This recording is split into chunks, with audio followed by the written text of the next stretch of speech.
इसके अलावा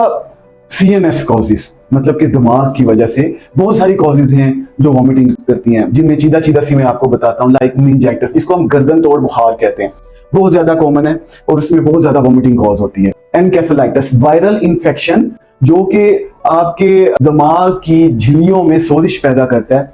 और साथ में फीवर भी पैदा होता है, तो इस वजह से भी बहुत सारी वॉमिटिंग होती है बच्चों में। माइग्रेन, जिसको हम दर्द शकीका भी कहते हैं, देखा है बच्चों में, काफी बच्चे प्रेजेंट करते हैं और औरों के साथ प्रेजेंट करते हैं, तो ये भी वॉमिटिंग का एक बहुत बड़ी वजह है। इसके अलावा कोई एक्सीडेंट हो जाए, रोड ट्रैफिक एक्सीडेंट, उसकी वजह से सर में चोट लगे और सर में सोजिश हो जाए, खून जम जाए या कोई और ऐसी पैथोलॉजी हो जाए, तो भी वॉमिटिंग जरूर होती है। और इसीलिए जब भी हेड इंजरी होती है बच्चों में स्पेशली और साथ में एसोसिएटेड वॉमिटिंग होती है, सीटी स्कैन मस्ट हो जाता है रूल आउट करने के लिए कि कोई दिमाग में हीमाटोमा तो नहीं बन गया, या दिमाग में खून तो नहीं जम गया, या खून तो नहीं रिस रहा। इन चीजों को देखना जरूरी हो जाता है। फिर ट्यूमर्स या स्पेस ऑक्यूपाइंग लेजन्स, यानी कि अगर खुदा न खास्ता दिमाग में कोई रसोली आ जाती है जिसकी वजह से वो दिमाग की जगह को घेर रहा है और दिमाग के अंदर वाले प्रेशर को इंक्रीज कर रहा है, तो भी वो वॉमिटिंग कॉज करता है। ये मोटी मोटी CNS की कॉजेज हैं जो वॉमिटिंग कॉज करती हैं।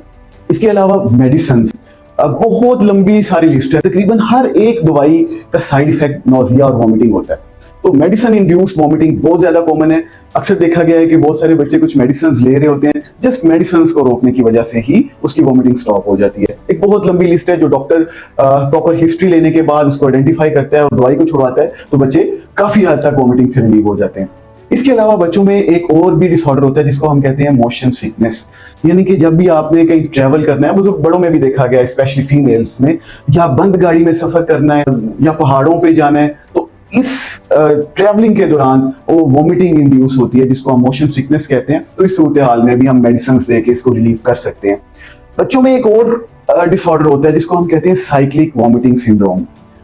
इसमें कुछ ऐसी प्रॉब्लम होती है बच्चों में कि साल के एक खास अरसे में, एक खास हिस्से में बच्चे जो हैं वो वॉमिटिंग के साथ प्रेजेंट करते हैं, हर साल ही प्रेजेंट करते हैं, लेकिन ये इतना ज्यादा डेंजरस नहीं होता और ये रिलीव हो जाता है विद सम मेडिसिन। सो ये मोटी मोटी कॉजेज हैं वॉमिटिंग के हवाले से जो हमने डिस्कस की। अब जब वॉमिटिंग के साथ पेशेंट आता है तो डॉक्टर जरूर चाहेगा कि वो कॉज ऑफ द वॉमिटिंग को रूल आउट करे, तो उसके लिए वो आपसे कुछ मोटे मोटे क्वेश्चंस करना चाहता है, आपकी डिटेल हिस्ट्री लेना चाहता है, जिसमें वो आपसे पूछ सकता है कि वॉमिटिंग कब से है, कितनी उल्टियां आ चुकी हैं,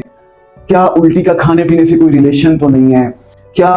बिल्कुल ही खाया पिया नहीं जाता और फौरी तौर पे उल्टी आ जाती है, जरा भी कुछ डाइजेस्ट नहीं हो रहा, कहीं आपने कोई ट्रैवलिंग तो नहीं की है, उल्टी में आ क्या रहा है, फूड आ रहा है, ब्लड आ रहा है, बॉइल आ रहा है, ये क्या आ रहा है उल्टी में, पीला सा पानी आ रहा है, ये भी पूछना काफी जरूरी हो जाता है डॉक्टर्स के लिए। और फिर वो थोड़ी सी हिस्ट्री लेते हैं ट्रैवलिंग की या फिर होटलिंग की, इन सब चीजों की हिस्ट्री लेने के बाद, या फिर रोड ट्रैफिक एक्सीडेंट की, सर में दर्द की, ये सारी हिस्ट्री लेने के बाद एक डॉक्टर डिसाइड करता है कि फर्दर आगे जस्ट क्लिनिकल डायग्नोसिस बनाना है या फिर कोई आगे लैब्स की जरूरत भी पड़ेगी। So it all depends on the history of the patient.